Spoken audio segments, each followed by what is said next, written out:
ভালোবাসে। মানুষ মানুষকে কুকুরের বাচ্চা বলে গালি দেয়। কুকুরের যদি জবান থাকতো কুকুর বলতো, ভাইরে আমার নামের বেইজ্জতি করিস না, কারণ তোরা তো কখনো কখনো আমি কুকুরের চাইতেও অধম। আল্লাহ পাক বলেন উলাইকা কাল আনআম, এগুলো সব হায়াওয়ান আর জানোয়ারের মতো। একটা মানুষ হায়াওয়ানের মতো হয় কিভাবে? একটা মানুষ শুয়োরের মতো হয় কিভাবে? এ মুসলমান বুঝবেন, কুকুরের কোনো নামাজ লাগে না, গরুর নামাজ লাগে না। এই জামানায় যত পশু পাখি আছে কারো নামাজ রোজা হজ যাকাত লাগে না। কিছু কিছু মুসলমান নামধারী ইমানদার আছে, এরাও সমাজে নামাজ পড়ে না। আল্লাহ বলে কুকুরেরও নামাজ নাই, তোমারও নামাজ নাই, তার মানে তুমি আর কুকুরের মধ্যে কোনো পার্থক্য না।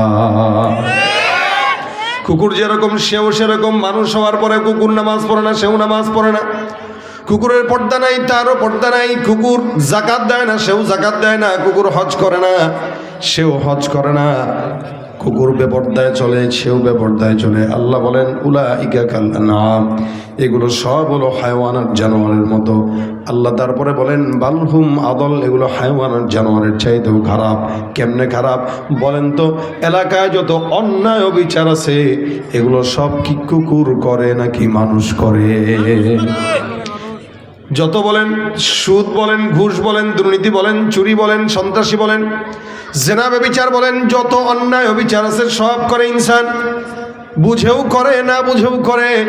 আল্লাহ পাক রব্বুল আলামিন বলেন একটা কুকুর কোনোদিন মানুষের জায়গা চুরি করে না, একটা কুকুর কোনোদিন দুর্নীতি করে না, কাউকে গুলি ঠেকায় চাঁদাবাজি করে না, ডাকাতি করে না। আল্লাহ বলেন যেই কাজটা কুকুর করে না, হায়াওয়ান করে না, জানোয়ার করে না, ওই কাজ তুমি মুসলমান হয়ে করার কারণে তুমি হায়াওয়ানের চাইতেও নিকৃষ্ট, ঠিক কিনা? তুমি নবীর উম্মত দাবি করো, সুন্নাহ মানো না, নবীর অপমানে তোমার হৃদয় কাঁদে না। তুমি নবীর উম্মত দাবি করো, সুন্নাহ মানো না, নবীর অপমানে তোমার হৃদয় কাঁদে না।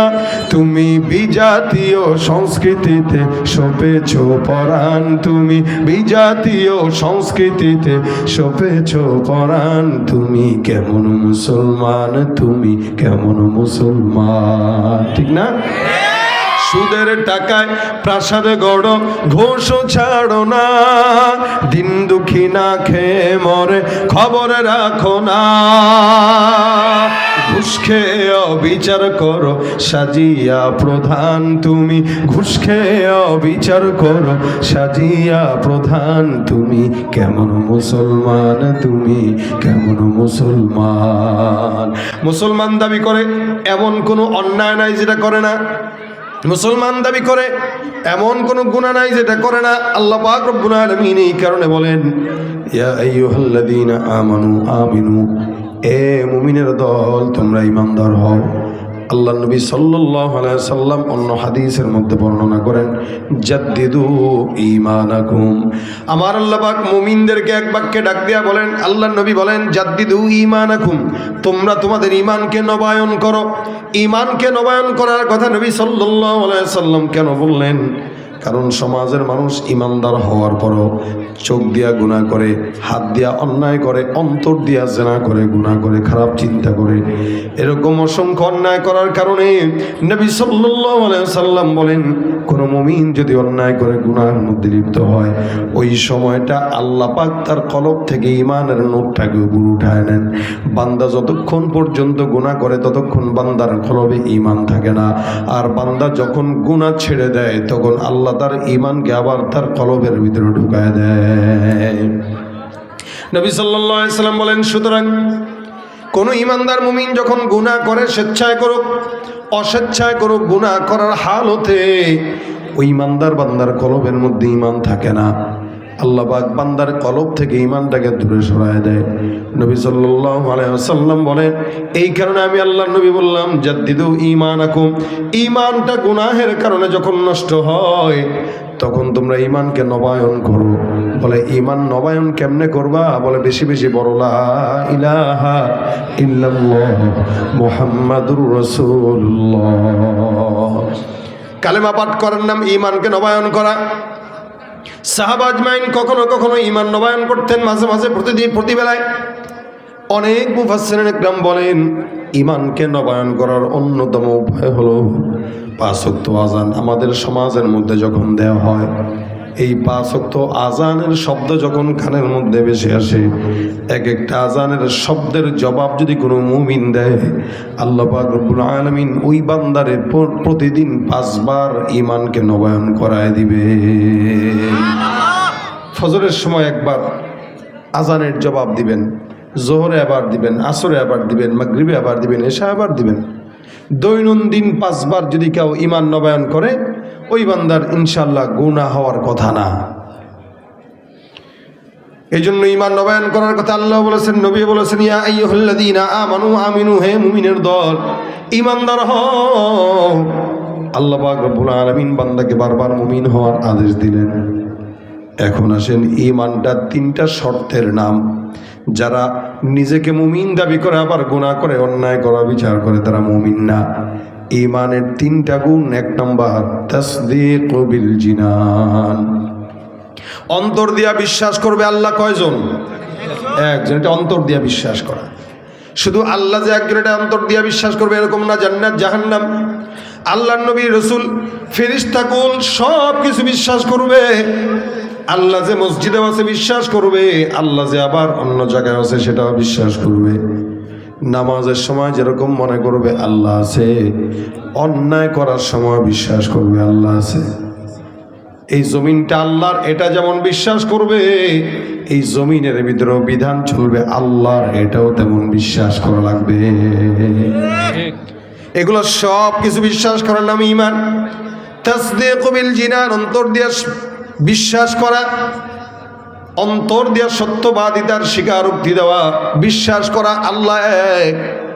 এই জমিন আর আসমানের ভিতরে সব কিছু একজনই নাড়াচাড়া করেন। আল্লাহ পাক বলেন, লাউ কানা ফীহিমা আলিহাতুন ইল্লাল্লাহু লাফাসাদাতা, আসমানের নিচে জমিনের উপরে আল্লাহ ছাড়া অন্য কোনো রব যদি থাকতো, এই আসমান আর জমিন ধ্বংস হয়ে যেত। এই জন্য 1 নম্বর তাসদীক বিল জিনান, ঈমানের গুণ হলো অন্তর দিয়া বিশ্বাস রাখবে।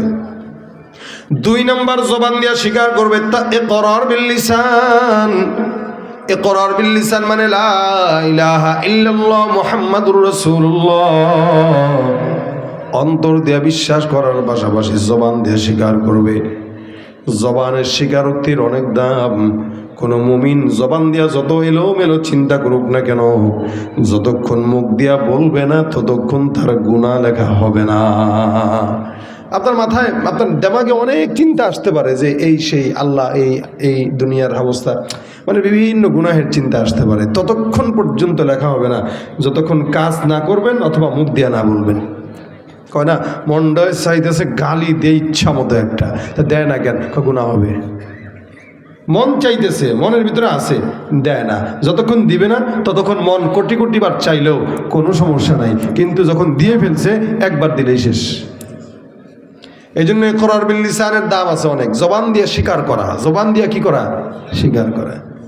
সারা জিন্দগি একটা মেয়েরে চিনেন না, কিন্তু বাবা মা পছন্দ করা করে বলো কবুল, আপনি বললেন খালি এতটুকুন একটা শব্দ কবুল। এই জবানের একটা কবুল স্বীকারোক্তি একটা হারাম সম্পর্ককে হালাল বানায় দিল। আবার 50 বছরের একটা দীর্ঘ সম্পর্ক, এটা হালাল ছিল, খালি জবানের একটা শব্দ স্বীকারোক্তি তালাক, এতটুকু শব্দের মাধ্যমে সারা জিন্দগির জন্য হারাম হয়ে গেল। জবানের স্বীকারোক্তির দাম অনেক। এই জন্য ইকরার বিল লিসানের অনেক দাম। জবান দিয়া স্বীকারোক্তি করা। জবান এটা যখন মানুষের হুঁশ না থাকে তখন সম্মানও থাকে না। এই জন্য আল্লাহ রাসূল বলেন, তুমি তোমার জবান এবং লজ্জাস্থানের গ্যারান্টি দাও, আমি নবী তোমাকে জান্নাতের গ্যারান্টি দিয়ে দিলাম। জবানের অনেক দাম, জবানের অনেক দাম। জবান দিয়া খালি স্বীকারোক্তি দিয়ে দিবেন তো ইসলাম কবুল হয়ে গেছে। সারা জিন্দিগি অন্যায় করছেন, অবিচার করছেন, খালি লাস্ট জীবনে এসে বলবেন লা ইলাহা ইল্লাল্লাহ মুহাম্মাদুর রাসূলুল্লাহ, এতটুকুন স্বীকারোক্তির কারণে বাস জান্নাতি হয়ে গেছে। জবান দিয়া না বললে নিয়ত হয় না। আপনি নিয়ত করবেন যে আমি অমুক করবো, নিয়ত করছি, তো বলছেন তো নিয়ত করছেন, কাজ করা লাগে নাই, নিয়তের কারণে সওয়াব লেখা হয়ে গেছে। জবানের অনেক দাম। জবান দিয়া স্বীকার করছেন আল্লাহ এক, জবান দিয়া স্বীকার করছেন নবী এক। এটা হলো ঈমানের 2 নম্বর গুণ, ইকরার বিল লিসান। নবীর চাচা আবু তালেব রাসূলকে এত মহব্বত করতেন, হাজার কোটি কোটি মহব্বত করার পরেও আল্লাহ নবী সাল্লাল্লাহু আলাইহি ওয়াসাল্লাম মওতের সময় আবু তালেবের কানে কানে ডাক দেয়া বলেন, চাচা একটা বারের জন্য আপনি আমাকে জবান দিয়ে খুলে পড়ায় দেন লা ইলাহা ইল্লাল্লাহ, এটা আমার জবান দিয়ে একটু বলে দেন, আপনার জবান দিয়ে বলেন। আবু তালেব বলে, এ মুহাম্মদ, তোমাকে আমি এত বিশ্বাস করি, তবে জবান দিয়ে স্বীকার করতে পারবো না। জবান দিয়ে যদি স্বীকার করি তাহলে এটা হবে না। যার কারণে আবু তালেব নবীকে সারা জিন্দেগি মহব্বত করার পর জবান দিয়ে স্বীকারোক্তি না করার কারণে আল্লাহ পাক তাকে সারা জিন্দেগির জন্য জাহান্নাম দান করে দিয়েছেন। কিন্তু জবান দিয়ে একবার যদি স্বীকারোক্তি করতো, সারা জিন্দেগি কাফের থাকা অবস্থায় আল্লাহ পাক তাকে জান্নাত দিত কি দিত না? স্বীকারোক্তি। এই জন্য জবান দিয়ে স্বীকারোক্তি করা, লা ইলাহা ইল্লাল্লাহ মুহাম্মাদুর রাসূলুল্লাহ। মনে রাখবেন, ঈমানটা এমন একটা সম্পদ, যেই সম্পদ টাকা না থাকলেও কি, ক্ষমতাও না থাকলেও কি, যার ঈমানের সম্পদ আছে তার দুনিয়ার আর কোনো সম্পদের দরকার নাই, ঠিক কিনা? নাই বা পেলাম অর্থ করি, নাই বা পেলাম ঘর, নাই বা পেলাম সুখের দেখা, হোক না আপন পর, পথের দুলায় জীবন আমার হোক ধূসর মলিন, অনাহারে অনাদরে যাক না কেটে দিন, তবু দুঃখ আমার নাগাল কভু পাবে না হৃদয়, সব হারালেও তাও করি না নিঃস্ব হবার ভয়, আমি মুসলমান আমার ধন হলো ঈমান, ঈমানে নূরের রৌশনীতে দীপ্ত আমার প্রাণ, ঠিক কিনা? ঈমান থাকলে আর কোনো টেনশন আছে ভাই? ঈমানের 2 নম্বর গুণ ইকরার বিল লিসান। বলেন ঈমানের 2 নম্বর কি? জবান দিয়া স্বীকারোক্তি করা। জবান দিয়া 1 নম্বর অন্তর থেকে বিশ্বাস করা, 2 নম্বর জবান দিয়া স্বীকারোক্তি করা, 3 নম্বর আমল বিল আরকান। শরীয়তের যত হুকুম আহকাম বিধি নিষেধ আছে সব কিছু পুঙ্খানুপুঙ্খানু মানার নাম হলো ঈমান। আমাদের দেশে অন্তর দিয়া বিশ্বাস করার লোক আছে, জবান দিয়া স্বীকার করার লোকও আছে, কিন্তু আমল দিয়া পরিপূর্ণ করার লোকের বড়ই অভাব। যার কারণে ফজরের নামাজের মুসল্লির দিকে তাকাইলে মনে হয় এ দেশে কোনো ঈমানদার নাই, সব হলো নাস্তিক। আর জুমার নামাজের দিকে তাকাইলে মনে হয় এদেশে কোনো নাস্তিক নাই, সবই ঈমানদার। কি বলেন, ঠিক না? 5 তলা মসজিদ ভরে যায়, 4 তলা মসজিদ ভরে যায়, কিন্তু ওদিক দিয়ে ফজরের নামাজে 5 জনও খুঁজে পাওয়া যায় না। এই হলো মুসলমানের হালত। এই জন্য ঈমানের 3 নম্বর শর্ত হলো আমল বিল আরকান। শরীয়তের যত হুকুম আছে বিধি নিষেধ আছে সব কিছু মান্য করা। এভাবে কোনো মুমিন যদি ঈমানদার হয়, আল্লাহ পাক রব্বুল আলামিন বলেন, বান্দা ঈমানদার হয়ে গেছে, এখন নেক কর্ম করো। ইন্নাল্লাযীনা আমানু ওয়া আমিলুস সলিহাত। ঈমানদার আর নেককার আলাদা জিনিস, এক জিনিস নয়। নামাজ যেই বান্দা পড়ে সেই ঈমানদার, লেকিন নেককার না। নেককার এক জিনিস, ঈমানদার এক জিনিস। ঈমানদার সে যে নামাজ পড়ে, রোজা রাখে, হজ করে, যাকাত দেয়, সেই ঈমানদার। আল্লাহ বলেন ঈমানদার হয়ে গেছো, এখন নেক কাজ করো। সারাদিন মসজিদে পড়ে থাকলেই নেককার বলা যায় না। আপনি বলবেন এই লোকটা বড় নেককার। আমি বললাম কেন বললেন? আপনি বলবেন 5 ওয়াক্ত নামাজ জামাতে পড়ে। আমি বলবো 5 ওয়াক্ত নামাজ জামাতের সঙ্গে পড়ার কারণে সে নেককার হতে পারে নাই, ঈমানদার হইছে।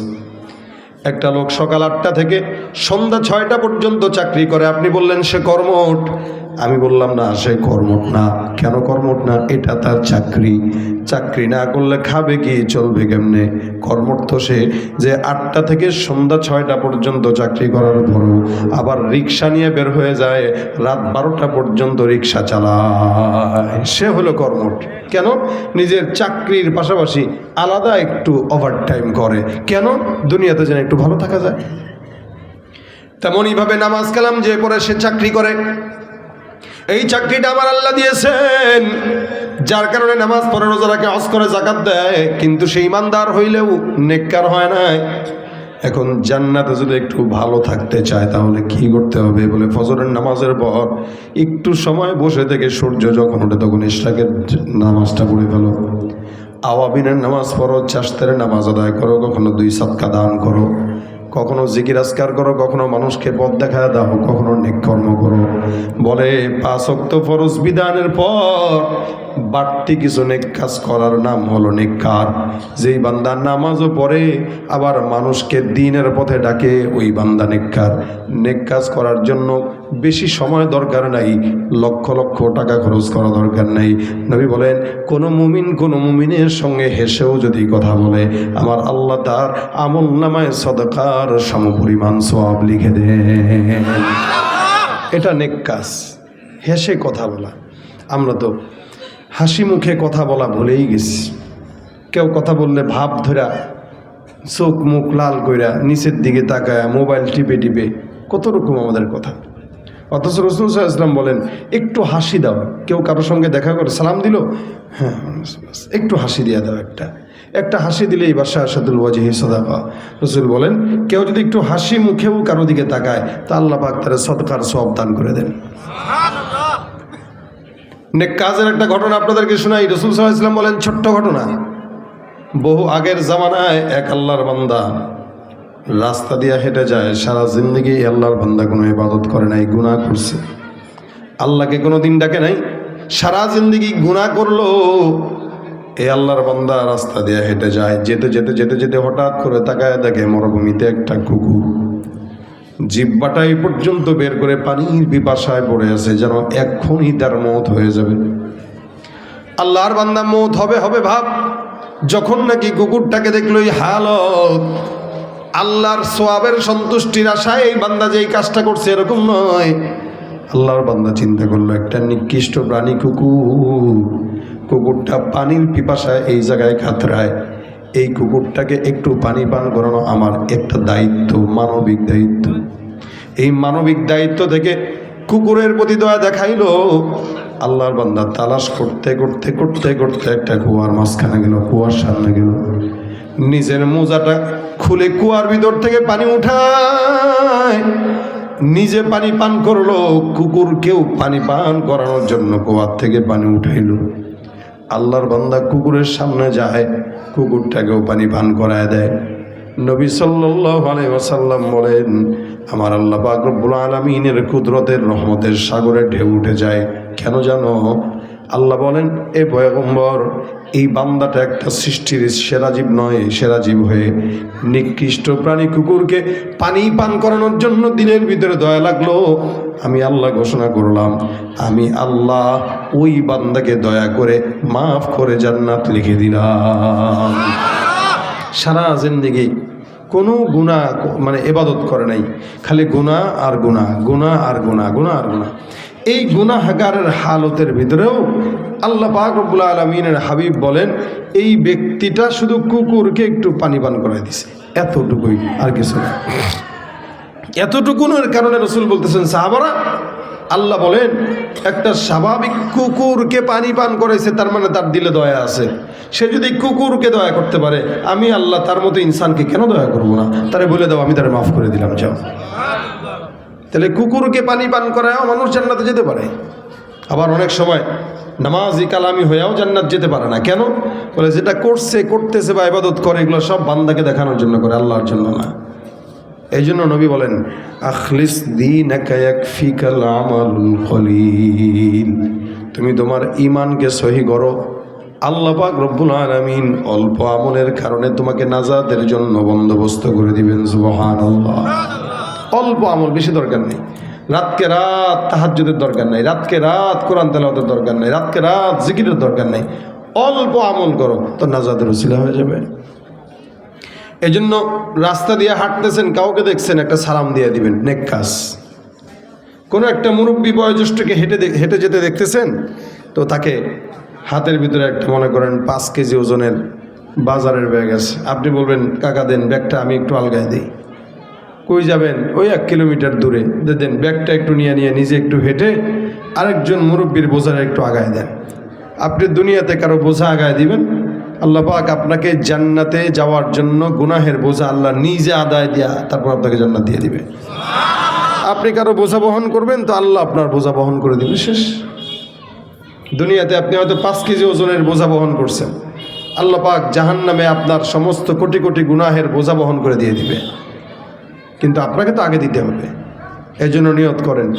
ওলামা একরাম দেখেন অথবা বয়োজ্যেষ্ঠ দেখেন, যাকেই দেখেন, একটু দেখার পরে হাতে কোনো ব্যাগ দেখলে বা অন্য কোনো কিছু দেখলে বলবেন যে দেন, আমার কাছে একটু আগায় দিই, এটা সওয়াব। আল্লাহ নবী বলেন আল কালিমাতু তাইয়্যিবাতু সাদাকা।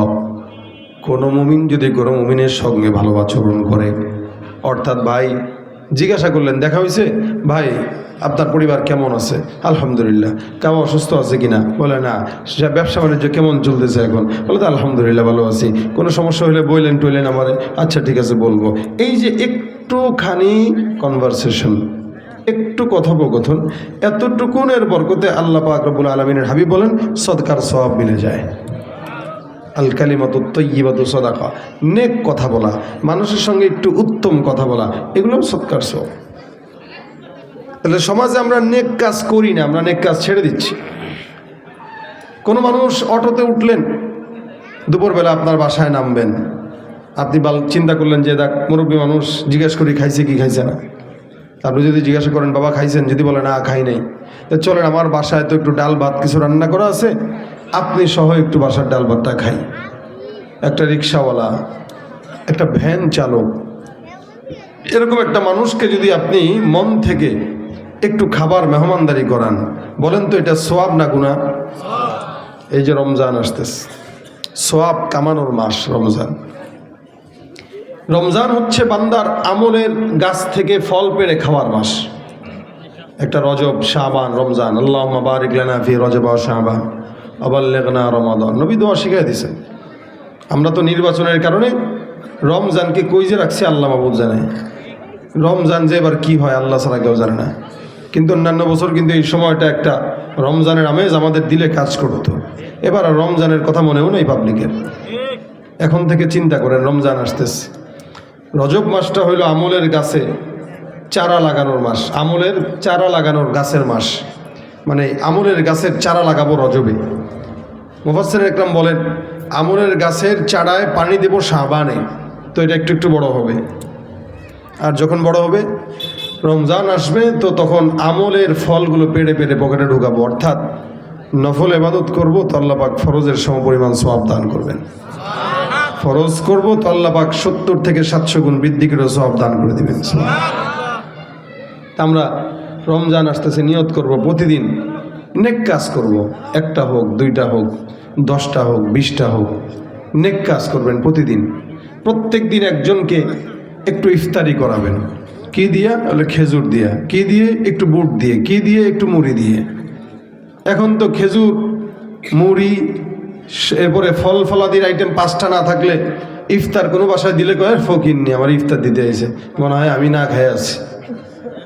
অথচ একটা রোজাদারকে একটু পানি পান করায় ইফতার করাইলেও ওই রোজাদার অবস্থায় যে সওয়াব পাইল, সেম সওয়াব আল্লাহ পাক যে তারে খাওয়াইলো তারে দান করে দিবেন। অর্থাৎ আপনার 2টা রোজার সওয়াব হবে, একটা আপনার আর একটা যারে পান করাইছেন তার। একটু পানি হইলেও তোমরা খেজুর মেহমানদারি করো, এটা খেজুর হইলেও তোমরা খাওয়াও। এটা রাসূল সাল্লাল্লাহু আলাইহি ওয়াসাল্লামের আদেশ। এই জন্য রমজান আসতেছে, একটু বেশি বেশি মানুষকে মেহমানদারি করাবো। রমজান আসতেছে, এটা মাথায় নেব না যে তরমুজ দেওয়া লাগবে, আম দেওয়া লাগবে, কাঁঠাল দেওয়া লাগবে, লিচু দেওয়া লাগবে, ফল ফলাদি দেওয়া লাগবে। না, এটা দরকার নেই। আপনি একটা খেজুর দেন, একটু পানি দেন, একটু বুট দেন, একটু মুড়ি দেন, সুন্নত পালন নিয়তে পাঠান। এখন সে কি মনে করলো এটা তার হিসাব। সে ফকির মনে করলো, সে নিজে ফকির, আপনি না, আপনি সওয়াব কামাইছেন। একটু দুধ খাওয়ান। রাস্তায় যে সমস্ত পথচারীরা হাঁটে, অনেক সময় পথচারীরা রোজা রাখা অবস্থায় দেরিতে পৌঁছায় বাসায়, তো ইফতার করতে পারে না। আপনি দেখেন এরকম কেউ আছে কিনা, আপনি তার হাতে একটু ইফতার ধরায় দেন। এগুলো নেক কাজ। রাস্তা দিয়ে হাঁটতেছেন, একটা কি বলে কলার সলকা পড়ে আছে। রাসূল বলেন ইমানের 70টার বেশি শাখা আছে। আদনাহা ইমাতাতুল আদা আনিত তরিক। ইমানের 70টার বেশি শাখার ভিতরে সবচেয়ে নিম্ন শাখা হইল রাস্তা থেকে কাটা দূর করে দেওয়া। কলার সলকা পড়ে আছে, এটাকে সরায় দেন। একটু কাটা পড়ে আছে, এটাকে সরায় দেন। একটু ইটের টুকরা পড়ে আছে, একটা হুন্ডা যাচ্ছে, হুন্ডাওয়ালা ভাই এটার উপরে পড়লে ওর হুন্ডা স্লিপ খাবে, অ্যাক্সিডেন্ট হওয়ার সম্ভাবনা আছে, তা আপনি ওই ইটের টুকরাটা সরায় দেন। এগুলো নেক কাজ। এই নেক কাজ যদি আপনি করেন, আশা করা যায় ইনশাআল্লাহ আল্লাহ পাক কি বলেন, জান্নাতুল ফিরদাউস আপনার আমার জন্য অপেক্ষা করবে। সুবহানাল্লাহ। জান্নাতুল ফিরদাউস কেন দিবেন? আল্লাহ পাক নেককারদের জন্য জান্নাতুল ফিরদাউস রাখছেন, আর মুমিন মুত্তাকিদের জন্য আল্লাহ পাক শুধু জান্নাত রাখছেন। জান্নাত আর জান্নাতুল ফিরদাউসের পার্থক্য আছে। একটা মানুষের 5 তলা বিল্ডিং আছে, কিন্তু গেট ছোট, লিফট নাই, সিঁড়িতে টাইলস নাই, ঘরের রুমে টাইলস নাই। আরেকজনের লিফটও আছে, টাইলসও আছে, সব কিছু আছে। মানুষ পার্থক্য করে যে আরে এটা সুন্দর, এটা তেমন সুন্দর না। জান্নাতও এরকম। জান্নাতুল ফিরদাউস সবচেয়ে ভিআইপি এবং সুন্দর জান্নাত। আল্লাহ রাসূল সাল্লাল্লাহু আলাইহি ওয়াসাল্লাম বলেন, জান্নাতুল ফিরদাউসে নবী, সাহাবী, তাবেঈ, শহীদ এরা থাকবে। এবং জান্নাতুল ফিরদাউস এমন জান্নাত, যেই জান্নাতে আল্লাহ পাক রব্বুল আলামিনের আরশ পর্যন্ত মুমিনরা বসে বসে দেখবে। জান্নাতুল ফিরদাউসে আল্লাহ পাকের আরশ পর্যন্ত দেখা যাবে, বসে বসে আল্লাহর আরশ দেখবে। এই জন্য জান্নাতুল ফিরদাউস ভিআইপি জান্নাত, এটা আল্লাহর কাছে চাবেন। যেমন আমাদের ঢাকা শহরের গুলশান বনানীতে সমস্ত ভিআইপি মানুষরা থাকে, তাই বলে কি সবসময় ভিআইপিরাই থাকে? কিছু তো দুর্বলরাও থাকে। ভিআইপিদের পাশাপাশি রিক্সাওয়ালা আছে, ভ্যান চালক আছে, কাপড় ধোয়ে কাজের বুয়া আছে, মুচি আছে, তরকারিওয়ালা আছে। এরা কেন থাকে? এরা না থাকলে বড় লোকরা খাবার পাবে কই, ঘোরাঘুরি করবে কেমনে, দারোয়ান পাবে কই? তো গরিব ছাড়া বড় লোকের দাম নাই, যতই হেডাম দেখাক আমাদের সাথে, গরিব ছাড়া বড় লোকের কোনো দাম নাই। তো নবী সাল্লাল্লাহু আলাইহি ওয়াসাল্লাম বলেন, এই যে বান্দা জান্নাতুল ফিরদাউস পাবে, ওই জান্নাতুল ফিরদাউসে আল্লাহ পাক নবীদেরকে রাখবেন, শহীদদেরকে রাখবেন, সাহাবা ইকরামদেরকে রাখবেন, তাবেঈদেরকে রাখবেন। তা আপনি আমি যদি জান্নাতুল ফিরদাউস পেতে চাই, তাহলে আমাদেরকেও কখনো কখনো কিছু গরিব, মিসকিন, ইমানদার, দুর্বলদেরকে আল্লাহ পাক নবীদের সোহবতের থাকার কারণে জান্নাতে ঢুকায় দিবেন। নবীদের ঠেলা আমাদেরকেও ঢুকায় দেবে ইনশাআল্লাহ। এই জন্য আমরা প্রত্যেক দিন কমাস কম নেক কাজ করব। অন্তত 2টা হোক, 3টা হোক, 4টা হোক, যখন সময় হয় প্রত্যেক দিন একটা করে নেক কাজ করেন এবং লিখে রাখবেন যে আজকে আমি অমুক নেক কাজটা করছি। এই নেক কাজটা আপনি তারিখ সহকারে কি করছেন, কেন করছেন, এটা লিখে রাখবেন। তাহলে হবে কি, লিখে রাখার পরে আল্লাহ পাকের কাছে আপনি বলতে পারবেন, যদি কোনো দিন কোনো বিপদে পড়েন, আল্লাহর কাছে বলতে পারবেন, আল্লাহ আমি অমুক দিন একটা নেক কাজ করেছিলাম, ওই নেক কাজের উসিলায় আমার এই বিপদ থেকে তুমি আমার হেফাজত করো। নেক কাজের উসিলা দিয়ে চাইলে আল্লাহ পাক বান্দার বিপদ আপদ দূর করে দেয়। এই জন্য প্রত্যেক দিন কমাস কম 3টা, 4টা, 5টা যতগুলো পারি নেক কর্ম করবো ইনশাআল্লাহ। কথা বলে না? রাজি থাকেন, নিয়ত করেন যে প্রত্যেক দিন একজনের বোঝা আগায় দিব, একজনের জন্য একটু সহজ করব, একজনের সঙ্গে একটু হাসি মুখে কথা বলবো, একজনকে একটু দিনের দাওয়াত দেব, একজনকে একটু নামাজের কথা বলবো। হ্যাঁ, এইভাবে প্রতিদিন যদি নেক কর্ম করতে পারি, আশা করা যায় আমাদের সমস্ত আমল আল্লাহ পাক যদি ঘাটতেও থাকে, ওই ছোট ছোট নেক কাজের বরকতে আল্লাহ পাক আমাদেরকে জান্নাতুল ফিরদাউস দান করবেন ইনশাআল্লাহ। আল্লাহ যেন আমাদেরকে নেক কাজ করার তৌফিক দান করে, বলেন আমিন। আজকের এই মজমায় আমাদের এই আজকের মজমায় যে সমস্ত যুবকরা আয়োজন করেছেন, এই যুবকরা যদি প্রত্যেকটা যুবক যদি নেক কাজ করার নিয়ত করে যে আমরা সমাজে কোনো অন্যায় হোক এটা চাই না, আমরা মাদক সেবন করব না, আমরা কোনো মাদক দ্রব্য এমন যা আছে সিগারেট থেকে শুরু করে কোনো জিনিস আমরা ধরবো না, আমরা এখন থেকে নেক কাজ করব, তাহলে এই এলাকা শান্তির এলাকা হয়ে যাবে। কি বলেন, ঠিক না? আল্লাহ পাক আমাদেরকে এই যুবকদেরকে নেককার হিসেবে কবুল করুক, আমিন। আমি আপনাদের সামনে এই ভাঙা গলায় এই স্বল্প সময় যেই কথাগুলো বললাম, আল্লাহ যেন এগুলো আমাদেরকে বোঝার তৌফিক দান করেন। হযরত চলে আসছেন ইনশাআল্লাহ, হুজুর আপনাদেরকে মন ভরে কথা শোনাবেন, গ্যাপটা পূরণ করবেন ইনশাআল্লাহ। আল্লাহ পাক রব্বুল আলামিন যেন আমাদের এই আজকের মজমাকে বরকতময় করে, বলেন আমিন। আমরা সবাই মিলে লাস্টে একটা নাতে রাসূল গাই, যদিও হুজুর অনুরোধ করছেন, কিন্তু আমি আসলে আমার গাওয়ার মতো অবস্থা নাই, আমি মারাত্মক দুর্বল। যেখানে আমার বিছানায় থাকা দরকার ছিল ওই জায়গায় আমি বাসার থেকে এসে আপনাদের এত দূরে এসে আপনাদেরকে কথা শোনাইতেছি, এটা আমার নিজের উপরে জুলুম, শরীরের উপরে জুলুম। এরপরও আমি অল্প একটু শোনাই দিয়ে যাচ্ছি। ইশকে নবী জিন্দাবাদ, ইশকে নবী জিন্দাবাদ ইশকে নবী, জিন্দাবাদ ইশকে নবী, জিন্দাবাদ। আমার মনের ভুবন জুড়ে উঠলো যখন চাঁদ, তারার মিছিল কোরাস ধরে বলল মোহাম্মদ। ঝিঝির দোলো দুরুদ সুরে নামলো খুশিরাত দুপুরে, সেই খুশিতে জাগলো ধরা, চললো ক্ষমার পরম্পরা। মনের আকাশ আলো মনে দূর মদিনার চাঁদ।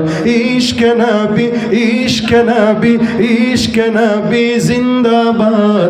ইশকে নবী, ইশকে নবী, ইশকে নবী জিন্দাবাদ। ইশকে নবী জিন্দাবাদ, ইশকে নবী জিন্দাবাদ, ইশকে নবী জিন্দাবাদ, ইশকে নবী জিন্দাবাদ। আসসালামু আলাইকুম ওয়া রাহমাতুল্লাহি ওয়া বারাকাতুহু।